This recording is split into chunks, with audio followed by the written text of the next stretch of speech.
Welcome everybody. Today I am going to be ranking every MCU Phase 1 film from the worst to the best. Now, full disclaimer, some of these movies I've actually never seen before, which are The Incredible Hulk, Captain America the First Avenger, and Thor. I've seen the first two Iron Man and the Avengers already. And as always, in my opinion, it's just my list, so don't get too mad. Alright, let's get started. I think this is the only one that most of us would agree is the worst. Coming in last place, we've got Iron Man 2. Oh, jeez. This is like a really horrible movie. First of all, the first one is a classic. It's an amazing film. Here, it feels so rushed. Like, there's so much happening in one film. And it's just, it's just crazy. Also, director Jon Favreau, he needed 3 years to make this movie, but they gave him 2 years for some reason. I don't know why. Kevin Feige only gave him 2 years. And so that's why the movie is kind of rushed and didn't do that well. Also, it literally kind of just repeats the same stuff that, like, the first one does. Like, it just, like, Whiplash is basically like Obadiah Stane. Literally, he gets his like own suit at the end of the film. It's crazy. It's literally copying the entire first movie. And also, Justin Hammer is the most annoying villain I've ever met. He just makes cracks jokes that are so bad, and they're not even funny. I just don't like this movie. It's really horrible, and I don't think I'll ever watch it again. Okay, in fifth place we've got Thor. This movie's actually pretty good, if you ask me. I like all the Shakespearean stuff. I think everyone is a really well casted, even though they don't really seem up to speed as before. Like Chris Hemsworth, he doesn't seem to be that motivated as before to become Thor. Like, right now, he loves the role. He talks about it all the time. He loves playing Thor. And so is Loki. He's always amazing. Tom Hiddleston does an amazing job as him. And then Odin's pretty great, too. Yeah, the cast here is really quite great. It just doesn't really pop, really, compared to the other films. It's a good movie, it just doesn't pop. Also, because the first half I kind of watched it in a bad mood. And I was just not in a good mood to just watch a movie. But then the second half I was in a good mood, so I could watch it better. But other than that, I think this is a passable film. I would rewatch it if I could. This is the only thing I could watch. Alright, this is where it becomes kind of controversial. In number 4, we have The Avengers. Okay, don't get me wrong, this movie is insanely great. I just like the 3 above it better. Okay, The Avengers is like, oh jeez. Okay, the first half of this film is kind of just set up.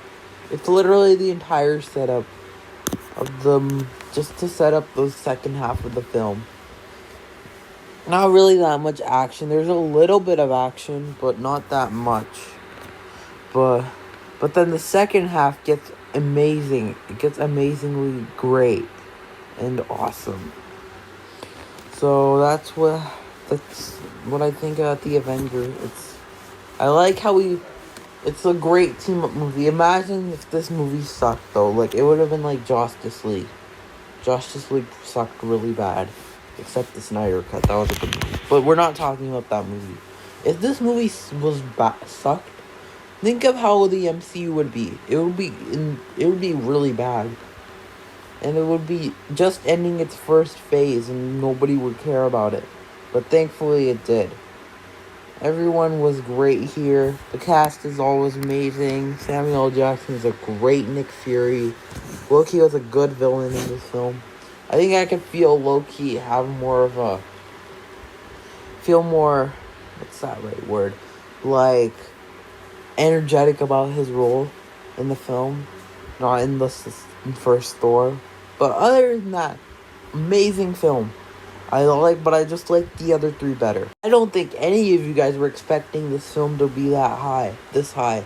Number 3, we've got The Incredible Hulk.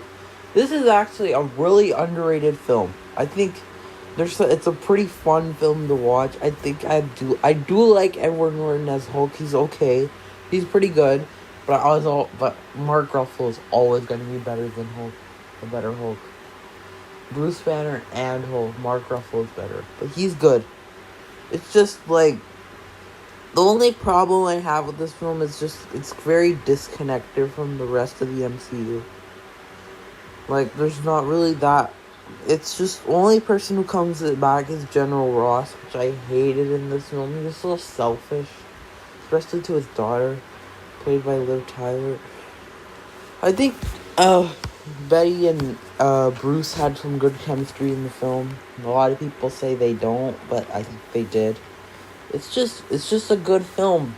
It's pretty good, actually.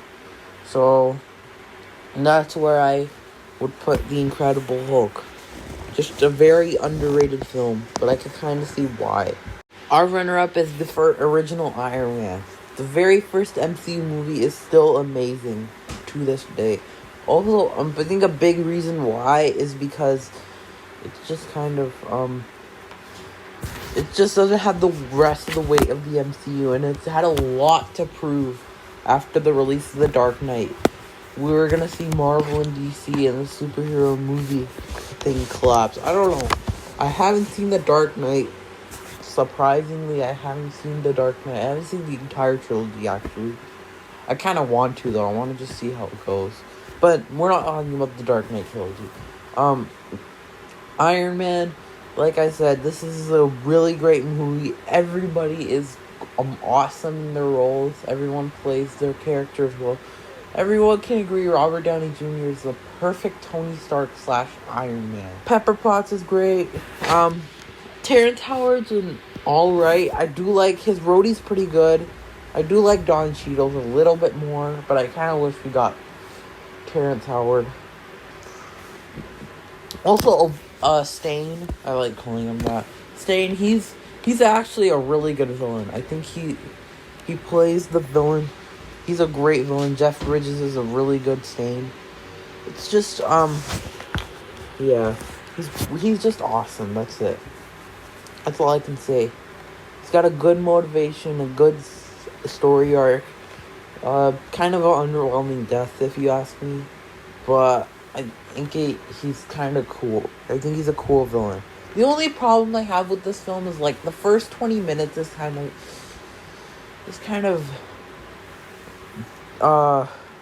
Tony being a dummy.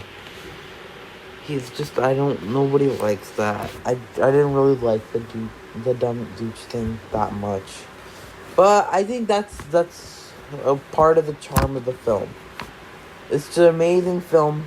As always, Iron Man's an amazing film and will be for a while. But coming in first place, we've got Captain America, the First Avenger. Oh, wow. I love this film. I think Captain America has a really great, what should I say it? Like, he has a really good arc throughout the entire MCU and through his movies. Steve Rogers got one of the best origin stories ever. It's like the small guy achieving big things. Like, it's just, I love that storyline a lot. But also, I just love the World War II setting in this entire film. I think, I love World War II history and films. And I love superhero films. So this film cranks up bonus points for me. This is just an amazing film. Right now, I mean, it's the only one I've seen, but definitely my favorite Captain America film so far. Maybe if I see Winter Soldier, I'll like it more. But right now, Captain America is going to be the number one. Oh, also, before we end, let me talk about the villain. Red Skull was a kind of a basic villain. Not great. I don't like him that much. But anyways, yeah. That's why it comes in number one. Thank you guys for watching. Make sure you subscribe and turn that notification bell on to stay up to date, and I will see you guys next time.